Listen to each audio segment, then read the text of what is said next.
வணக்கம் மாணவர்களே, 8ஆம் வகுப்பு கணக்கு இயற்கணிதம் இவற்றை முயல்க பக்கம் 93ஆம் பக்கம். அதில் விரிவாக்குகளை பார்ப்போம். நமக்கு 3 கணக்கு கொடுத்துருக்காங்கப்பா. ஒவ்வொரு கணக்காக இப்போ செய்வோம்.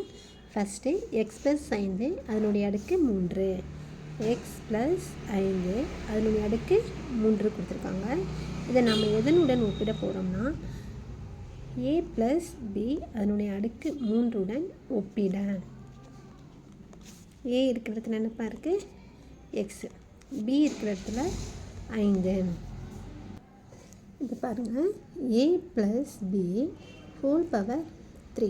இப்போ நான் என்னப்பா எதுவும் அதனுடைய ஃபார்முலா வச்சதுன்னா ஏயின் அடுக்கு 3 ப்ளஸ் 3 ஏ ஸ்கொயர் பி ப்ளஸ் 3 ஏ பின்னு அடுக்கு 2 ப்ளஸ் பின்னு அடுக்கு 3 அப்படின்னு எதுவும் மாட்டாப்பா.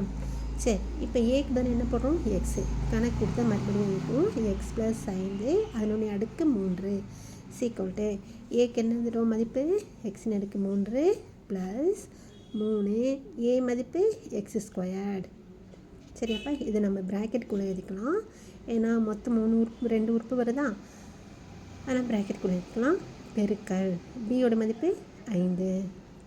அடுத்து ப்ளஸ் ப்ராக்கெட் 3 ஏயோட மதிப்பு எக்ஸு பெருக்கல் பியோட மதிப்பு 5, 5 அடுக்கு 2. அடுத்து ப்ளஸ் பி அடுக்கு 3 இருக்கப்பா. அப்போ நான் பியோட மதிப்பு 5 அதனுடைய அடுக்கு 3 இருக்கும். சரியா, இப்போ இது எல்லாத்தையும் நம்ம ப்ராக்கெட்டுக்குள்ளே இருக்கிற எல்லாத்தையும் பெருக்கி சுருக்கி எழுத போகிறோம். சரியா, இப்போ எக்ஸ்னு அடுக்கு 3 அப்படி எழுதிக்கணும். ப்ளஸ் 5 நம்பரும் பெருக்கணும். 5 15. அடுத்து எக்ஸ் ஸ்கொயர் போட்டுக்கணும். ஓகேவாப்பா. அடுத்து ப்ளஸ் இங்கே 3 இருக்குது, இங்கே என்ன இருக்குது? 5 அடுக்கு 2 இருக்குது. 5 அடுக்கு 2ன்னா என்ன பண்ணுவோம்? 5 2 தடவை போடணும். 5 25. 25 கூட 3 பெருக்குன்னா நமக்கு என்ன ஆன்சர் வரும்? 75 எக்ஸ். ப்ளஸ் அடுத்து 5 அடுக்கு 3. 5 அடுக்கு 3 என்ன பண்ணணும்? 5 3 தடவை போடணும். 5 25. 25 125. அப்போ இதுதான் இதனுடைய ஆன்சர். எக்ஸ் ப்ளஸ் 5 அடுக்கு 3 விரிச்சு எழுதணும்னா இதுதான் நமக்கு ஆன்சராக கிடைக்குது. ஓகேப்பா. அடுத்து செகண்ட் சம் என்ன கொடுத்துருக்காங்க? ஒய் மைனஸ் 2 அதனுடைய அடுக்கு 3 கொடுத்துருக்காங்க. இப்போ இதை நம்ம விரிச்சு எழுதுவோம். அடுத்த சம் என்னமா கொடுத்துருந்தாங்க? ஒய் மைனஸ் 2 அதனுடைய அடுக்கு 3 ஏ மைனஸ் பி அதனுடைய அடுக்கு 3ன்னு ஒப்பிட போகிறோம். சரியாப்பா, இங்கே மைனஸ் இருக்குது, அதனால் மைனஸோடு ஒப்பிடுறோம். சரியாடா. இப்போ அடுத்து பாருங்கள், இதை எப்படி எழுதிக்கலாம்? ஏ மைனஸ் பி அந்த முற்றுமே நாம் விரிச்சு எழுதுவோம். ஏ மைனஸ் பி அடுக்கு 3 நம்ம விரிச்சு எழுதணும்னா ஏ ப்ளஸ் பிக்கு வந்து அதே தான் நமக்கு வரப்போகுது, ஆனால் மைனஸ் வரும். சரியாப்பா, ஒரு ப்ளஸ்னால் ஒன்று மைனஸ். ஃபஸ்ட் என்ன வரும்? ஏயின் அடுக்கு 3. அடுத்தது மைனஸ் 3 ஏயின் அடுக்கு 2 பி ப்ளஸ் 3 ஏ பின்னு அடுக்கு 2. அடுத்து மைனஸ் பின்னு அடுக்கு 3. ஓகே தானப்பா. அதை இப்போ பாருங்கள், இதனோடு ஒப்பிடும்போது நமக்கு இங்கே ஏ என்ன இருக்குது? ஒய். பி மதிப்பு என்ன இருக்குது? 2. சரியா, அப்போ நான் ஏ இருக்கிற இடத்துல நாம் ஒய் போடுறோம். ஒய் மைனஸ் பியோட மதிப்பு 2 அதனுடைய அடுக்கு 3. ஏக்கு மதிப்பு ஒயின் அடுக்கு 3 மைனஸ் ப்ராக்கெட்குள்ளே போட்டுக்கலாம். 3 பெருக்கல் ஏன்னு அடுக்கு 2 என்னம்மா இதெல்லாம் நமக்கு இங்கே ஒய் இருக்குது. அப்போ நான் ஒய் ஸ்கொயர்ட் பெருக்கல் பி மதிப்பு 2. அடுத்து ப்ளஸ் ப்ராக்கெட் போட்டுக்கலாம். 3 பெருக்கல் ஏக்கு ஒய் பெருக்கல் பி நடுக்கு பி மதிப்பு என்னம்மா? 2. 2 அடுக்கு 2 மைனஸ் 2 அடுக்கு 3. ஓகேடாப்பா. இப்போ நம்ம அடுத்தது என்ன? ஒயின் அடுக்கு 3 அப்படியே போட்டுடலாம். மைனஸ் இங்கே பாரு நம்பர்னு பெருக்கலாம்ப்பா. 6 6 6 ஒயின் அடுக்கு 2. அடுத்து ப்ளஸ் தாம்மா. ப்ளஸ் நம்பர்ஸ் இங்கே என்ன இருக்குது?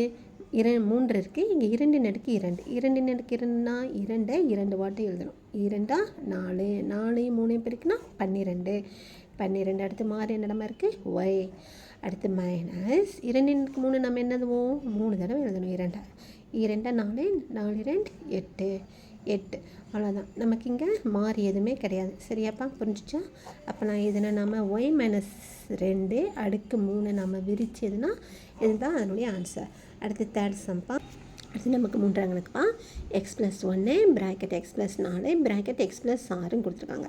இது நம்ம என்ன பண்ண போகிறோம்னா 3வது முட்டு உரிமையோடு ஒப்பிட போகிறோம். சரியாப்பா, x plus a x plus b x plus சியோட ஒப்பிட எக்ஸ் இருக்கிற இடத்துல எக்ஸ் தான் இருக்குது. சரியா, எக்ஸுக்கு மதிப்பு எக்ஸ். ஓகே, அடுத்து ஏக்கு பதிலாக என்னம்மா இங்கே இருக்குது? ஏக்கு பதிலாக இங்கே இருக்கிற மதிப்பு 1. அடுத்து பிக்கு நமக்கு 4, சிக்கு 6ன்னு கொடுத்துருக்காங்க. சரி, அப்போ புரிஞ்சிச்சா? இப்போ இந்த முற்றொருமை நம்ம விரித்து எழுதுவோம். X plus a x plus b x plus c சீக்கோட்டு என்ன வருது? எக்ஸின் அடுக்கு 3 ப்ளஸ் அடுத்து நம்ம என்னது போடுவோம்? எக்ஸ் ஸ்கொயர் போடுவோம். அது ப்ராக்கெட் ஃபஸ்ட்டு எதுனா பின்னாடி எதுனா a plus b plus c into x square. அடுத்து ப்ளஸ் ஏபி 2 சேர்த்து எழுதணும். ஃபஸ்ட்டு தனித்தனி எழுதுகிறோம். அடுத்து ab bc ca into x. அடுத்து லாஸ்ட்டு ப்ளஸ் ஏபிசி. சரியாப்பா? எல்லாமே ப்ளஸில் தான் இருக்குது, நாம் ப்ளஸ் எடுத்துக்கிறோம். சரியா? இப்போ எக்ஸுக்கு பதிலாக மதிப்பு போடுவோம். எக்ஸுக்கு பதிலாக எக்ஸு தான். ஏக்கு என்னது? அந்த கணக்கு மறுபடியும் எழுதிக்கலாம். 1 எக்ஸ் ப்ளஸ் 4 எக்ஸ் ப்ளஸ் 6 சீக்கோட்டு எக்ஸஸ் க்யூப் என்னமா இருக்கிறோம்? அதே எக்ஸஸ் cube plus a plus b plus சியோட மதிப்பு ஏக்கு 1 போடுறோம், பிக்கு 4 போடுறோம், சிக்கு 6. அடுத்து எக்ஸ் ஸ்கொயர். அடுத்து ப்ளஸ் ப்ராக்கெட் ஏபி. ஏபியோட மதிப்பு என்னது? 1 பெருக்கல் 4 போட்டுக்கலாமா? இல்லைன்னா பெருக்கக்கூட எதுலாம். ஏபியும் பெருக்கின என்ன வருது? ஆன்சர் 4. அடுத்து ப்ளஸ் பிசியோட மதிப்பு 6 24 ப்ளஸ் சிஏ சிஏ ஓரார் 6. ஓகேனாப்பா? இன்ட்டு எக்ஸு ப்ளஸ் இப்போ ஏபிசி மதிப்பை பிரதிடணும். புதித்து என்ன வருது? 6 24 24 1 24. இப்போ பாருங்கப்பா, ஆன்சர் என்ன வருது? எக்ஸின் அடுக்கு 3 ப்ளஸ் 10 11 எக்ஸ் ஸ்கொயர் ப்ளஸ் இங்கே 30 34 எக்ஸ் ப்ளஸ் 24. இப்போ இதுதான் இதனுடைய ஆன்சர். தேங்க்யூப்பா. இதோட இந்த சம் முடியுது.